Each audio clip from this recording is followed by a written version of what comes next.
It's just run out of diesel, there's nothing wrong with that.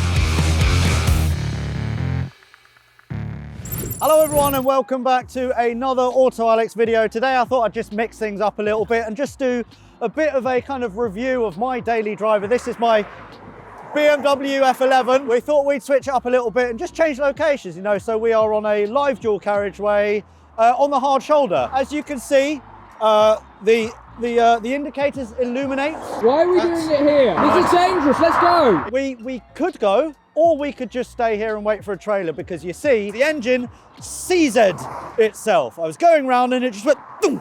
I seem to be having a breakdown in my F11. It's just, yeah. I wonder if I've just nuked the engine.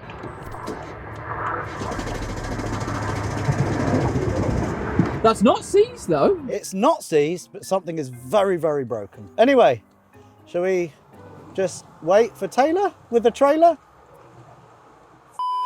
I love this car.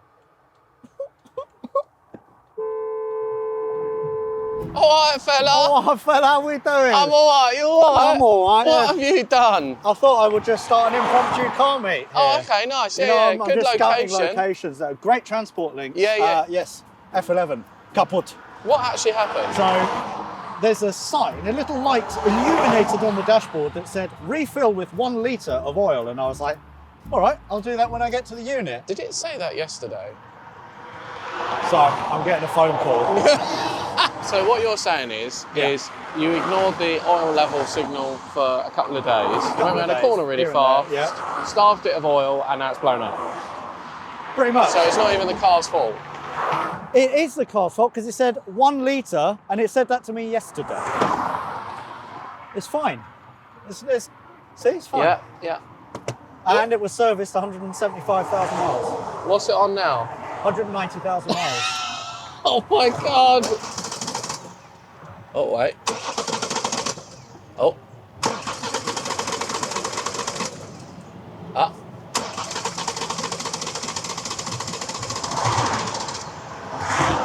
It's just run out of diesel, there's nothing wrong with that. Before we could get the car loaded, however, we had another problem. Getting the BMW out of park and into neutral. After YouTube couldn't help, we were forced to go under. So while Taylor goes underneath the F11 on the edge of a motorway with a Widowmaker jack holding the car up, we've been looking on forums just to try and figure out how to get this bloody car out of neutral. And there's one here that just basically tells you how to do it. And it says here, oh, it's super easy. Just pop out your cup holder and there is a red emergency strap to pull. Oh wait, that's right. Some worthless manager at BMW thought it would be better to save a buck on production, despite how expensive these cars are, and leave you with no easy way to do it. Whoa, You okay? that was scary. What happened? It's out of park. It's out of park. Yeah. Imagine taking a car out of park while you're lying underneath it at the edge of the motorway. Imagine doing that. With the car now in neutral, it was time to load. Go, go, go, go, go. Ah! Ah! Yep. Woo! Yes. Yeah, boy! Never did I think that I would have to strap my daily driver. It's a very, very sad day. Funny, but sad. I genuinely love this car. This is the car I took my daughter home in from hospital 3 weeks ago, and I was desperate to get it up to 200,000 miles. Maybe you should have put some oil in it then. Shut up, Rory! Before we find out what's happened to my beloved BMW engine, a reminder from me, as ever, that if you want to buy yourself a used car, van or motorbike, run a car vertical report on it first to ensure it's not being crashed, stolen or clocked. To give you guys an example of a car vertical report that doesn't give me too much cause for concern, check out the report for my new BMW 840 Ci. We've got green tick for odometer and damage, an amber warning for finance. If we scroll down a little bit, we can see that this vehicle has failed its most recent MOT. So thank you, Car Vertical, for letting me know that. And now to give you guys an example of a bad Car Vertical report, check out the report for this L322 Range Rover. We've got green ticks for odometer and legal status, an amber warning for damage. So let's scroll down a little bit, and you can see that in 2018, this car was written off because of quite severe paint damage. As you can see, the entire car has been completely covered in white paint and it is completely totaled. And if we scroll down, we can see that this car was written off not once, but twice, 2018 and then 2023, both category N vehicles. So if this car had a respray and you were to buy it as a clean title vehicle, you know, because of Car Vertical, that's a lie. So again, please, for the love of God, do yourselves a favour when buying a used car, van or motorbike, run a car vertical report on it first. What's more, to sweeten the deal, you will get 20% off using the code AUTOALEX. Right then, back to my BMW. So an hour has passed, as you can see, my F11 daily driver, the car that I love, and I always say is the best car in the world, is now on TDC's ramp. Because it's no longer the best car in the world because it now has an engine. You can't necessarily blame that on the car yet. We need to get it up in there and see how much oil was actually in this car, and we're going to measure it. So if it's below 1 litre from the maximum, then you're at fault. Okay. If it's on the minimum, then I will allow it to be the car at fault. I think, you know when you take cough medicine and you have those little sippy cups? I think we can just use one of those because I think there's not a lot of oil in here. Right, shall we get it up? If the oil is shiny, that's bad. If anyone is in the market for an F11 with a broken engine, HMU. I need to get the Will Chandler chair of mechanicking. If you'll notice in any of recent TDC videos, every time Will does any mechanical work, he's always sitting in this chair. Yes. Let's see, I can do a full examination. I'm on wheels, I'm comfortable. Hold on, can we go to the back of the car? No. Taylor, are you noticing any major oil leaks? No, there is a bit of an oil leak up here, but that I believe was from the rocker cover gasket, which was replaced a few months ago. So we're not seeing like an absolute massive explosion of oil? No, there's probably an absolute massive explosion of the engine, but not a massive explosion of oil outside of the engine. Alex, I've got a question for you. Yes. Did you not put oil in it out of forgetfulness or laziness? Admittedly, a bit of both. So how many journeys did you do with an oil warning light? So, to the unit and back, and then partly to the unit. That is quite black, that oil. When was the last time you serviced it? 175,000 miles. Smell So that. 15,000 miles ago. Smells quite sooty. So what litre is this drum? What does it say? Oh, we're already at about 10 litres. There's quite a lot in there. Oh, smell that oil. That stinks good, of is it? diesel, doesn't it? That is not good. And It's got a little bit, but that's 5 litres of oil. Yeah, there's a little bit left in here. So the point is, this is not an oil starvation issue. Well, what we need to do is get the sump off and check the rod bearings. Obviously, we won't do that now because that's a subframe out job. But I suspect if it's not oil starvation, it's potentially a timing chain failure. So, oil filter. Let's examine the subject. Well, it's not collapsed. These lines in the filter are straight. There's no filings on the top of it. And if we pull it open, do you see any metal particles in there? It's all right. I'm going to say that it's actually all right. I don't think this is an oil starvation issue. I think you're going to code read it and find a cam crank correlation code. Okay. And then? Either new car, timing chain, or new engine. Whatever you fancy doing. But there are a lot of specialists out there now that specialise in doing these engines with timing chain failure because it's such a common issue. But it's already on 190k though.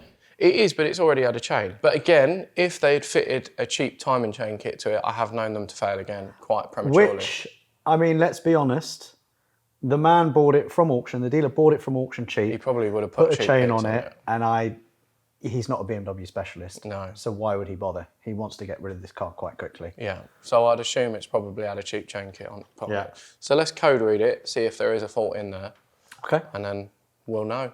All right. Right, so until we actually look into the diagnostics, we won't know what's wrong with the car. So we have a Carly. So let's plug it in to the OBD2 port and then figure out exactly what's gone on here. Okay, so diagnostics has been done by Carly. We've got 63 issues found. 63? That's actually not too bad. It's got 22 ECUs. Okay, engine 9 issues. top. Okay, rail pressure control, quantity rail pressure below minimum. Oxygen sensor, camshaft sensor, no signal. Diesel particulate filter. The only two very bad things are rail pressure. Yes. They would cause a running issue. There you go. Switch the ignition off a sec, and then back on. I can't hear an electric fuel pump. Could it be as simple as a fuel pump? So there you go. We could just change the fuel pump and it'll be fine. But we should probably go and buy a new car anyway, just to be sure. Because it's something to do, isn't it? Well, I mean, what have we got left to do today? We've got lunch, and then... Need to pick up an Aston Martin. We need to pick up an Aston Martin. Oh my God, we've changed. Oh, and we've got to put the new wheels on the Ferrari as well. We do have to do that, yeah. But other than that, we've got nothing ground to wheels do. on So, the Ferrari. what are you thinking? Porsche? I mean, if this isn't a sign to buy a £30,000 Porsche Macan GTS. I don't know what is, right? Also, everyone at home, if you think I should do it, say nothing. I didn't hear anything. No. I didn't hear anything. Right, come on, let's go. Yes. Okay, so with the fate of the F11 looking, well, it's hanging in the balance a little bit because the repairs could be quite costly. I no longer have a daily driver, No. which means that Miles is being put back into service. For those who don't remember, Yeah. Miles is... My high mileage Hero that I bought about 7 years ago. I say I bought, I actually swapped it for a winch. 465,000 miles on Miles, hence the name Miles. And because it's going to be my daily driver, I can't be riding on the original wheels. No. No, that's very unfashionable. That would be uncouth. So I've got these lovely Compomotive Motorsport wheels. We've got some kind of wintry Yeah. tyres on there. On top of that, I'm not going to be rolling on standard springs. Oh no, that would be very uncouth. Fashionable. So, unfashionable. About a year ago, I spoke to BC Racing, and they sent out these lovely BC Racing BR Series coilovers, which we use on pretty much every car that we own. So these are really, really good, 32-way adjustable, and they make the ride smooth as glass. So I'm very excited. The only problem is, Yeah. because it was a year ago, Yeah. they've been in storage and we moved units. I think they used to be on top of the toilet at the old unit, Yeah. and we are currently missing A spring. one spring.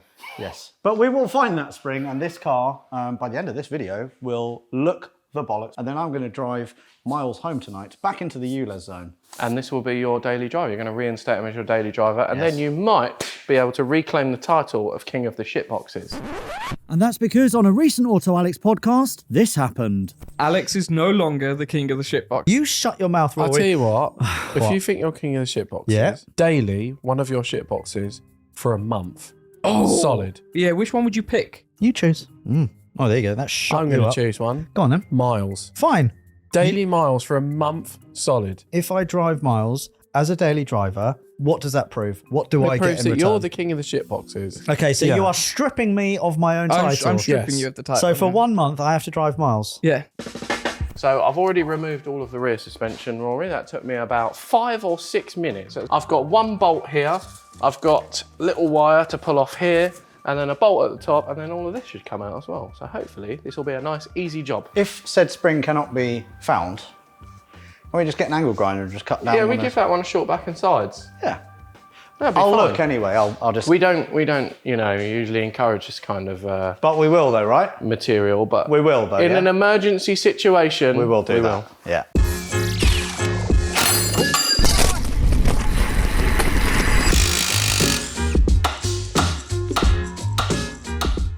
Also notice that this has got a broken spring. Yeah. Look at that. I haven't taken the top mount off of that, Alex.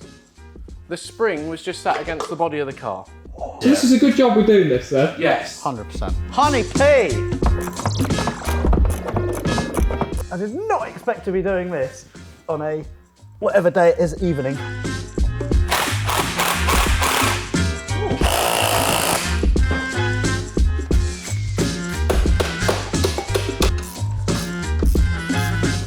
I'll tell you what, Rory.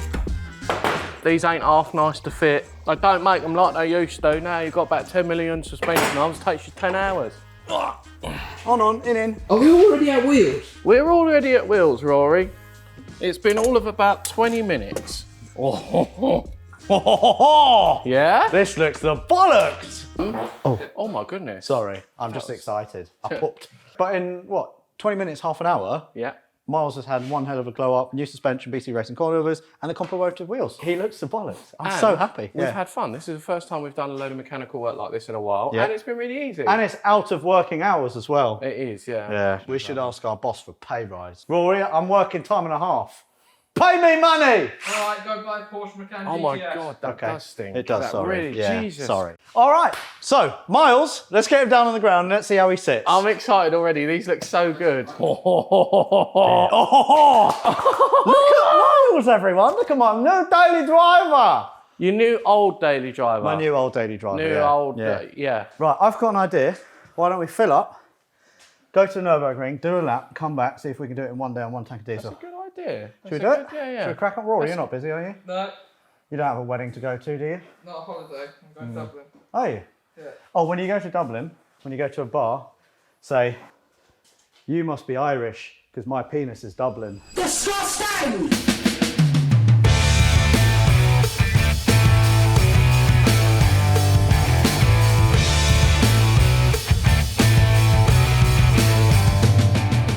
Right, you ready? Oh, yes, Miles! Let's go! Yeah, awesome. I can't wait. Wait, has this got MOT? Oh, shit.